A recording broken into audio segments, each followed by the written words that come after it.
Welcome to Beyond Beans and Weenies. Today we've got another simple recipe for you. And are we looking good? We're looking good. I mean, look at like this, the aprons? look at this. I mean, look down below and you can find the link. You know what? You've got to go to our website because we have all sorts of products that we want to connect with you with that we've checked out. They've been Janet and Sue approved. You've got some great freebie sites. Guess what? Today we're going to do like super simple shepherd pie. Leftover kind of stuff. Yeah, shepherd's pie. That's kind of a weird thing, but you know, lots of us that are our age have had this.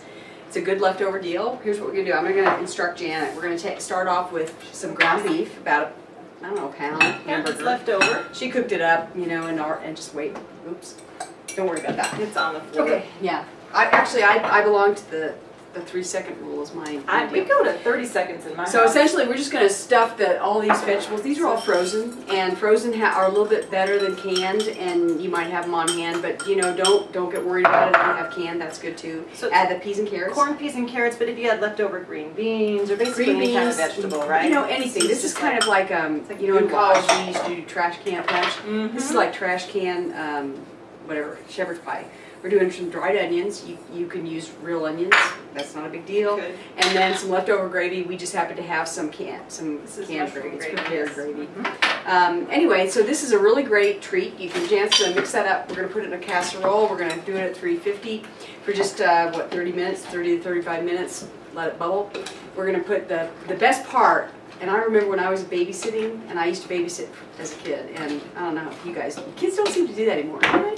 I don't know. That's a good question. You know, I babysat. I mean, I thought I made a lot of money babysitting. I guess people just leave their kids home alone now at 3 years old. Could be. You know what? And I remember being just a tiny bit scared from time to time, but I really felt like a sense of independence when you're babysitting. You had your own money. Yeah. You were in charge. Yeah, it was like, and you know, that's what I think we're robbing our kids of, is that sense of individual responsibility and being kind of grown up anyway. I would always eat the popsicles out of the freezer too when I babysat. Wow, I never did that. And talk on the phone to my friends. I never did that. Okay, I was a really good babysitter, and Janet evidently was violating the rules. Well, this was rules. after they went to bed. Okay, so check this out. I mean, it looks, it's good. Simple. It's very good and simple. Here. I'm going to grab these potatoes. This is my favorite part. It's like frosting. It is, huh?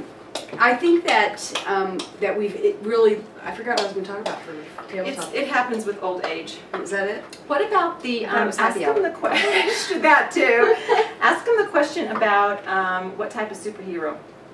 Okay, so you know, our big thing is that you got to get your kids engaged, and because we want them to be involved in talking about stuff, and you know, it's the typical thing, they don't know what to talk about. So, what superhero would you be if you were going to be a superhero? I would like to be in the Invisible Woman. Oh. Because I would kind of like to go and hear what people say about me behind Is that it. really a superhero woman? Although, I read some of the blogs and I probably don't want to know what they say about me. You know what? Honestly, you have to. That's one of the things. You got to learn how to have your own self-esteem, and you got to learn you cannot listen to what everybody says and then take it so personally. Because they're wrong. Yeah. I'm right. They're wrong. They don't like me. They may have a point on some things, like how you're kind of prissy. Hey. Like that's a bad thing? No, it's not. But you know what? You're wearing my prissy apron. You know what the thing is we just need to stop being so judgmental about it. We do. So okay, so here's what I would do just to make this really tasty is I would put some, you could put some pats of butter on top of it, and then when you put it in the oven, or you could spray Pam or something like that. So again, we didn't grease that. I did. You did not you? Okay, even pay attention to me. But now she says I don't listen to her. Because this is supposed to be leftover mashed potatoes. Right. This is like a leftover at the end of the week, put it all together. Tell them. But tell them.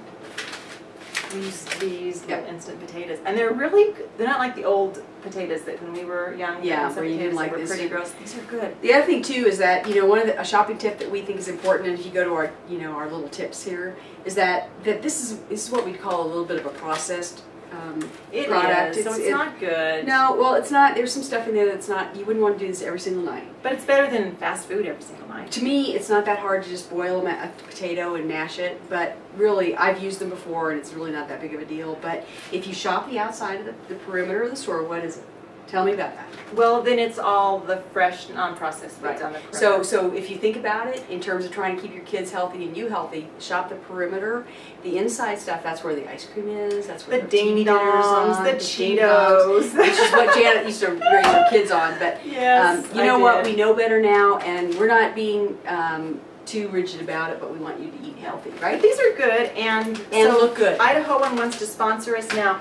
You cannot make anything we were just talking about. Yeah. If you have Italian Italian dressing Yep. around. You can make just about anything. And you know what? Honestly, you can use this as a dressing. You can use it in your you could actually even put it in every We could, season. huh? It can be very flexible. Now Sue makes fun of me because of the sloppy joes, but they come in I handy. think you're over our 2 minutes. We made meatloaf with We sloppy did. joes. We did. And some We did. leftover dressing. These are the kind of things that you have that if you Just real compare quick. this with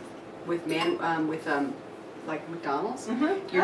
you know, do this. You have a couple of hamburger buns, you pour it on there. Your kids have a better meal than they would if you stopped by with all that grease. So tune in again. We want you to be healthy. We want you to 30 to 35 minutes. Yep. And it's gonna be tasty.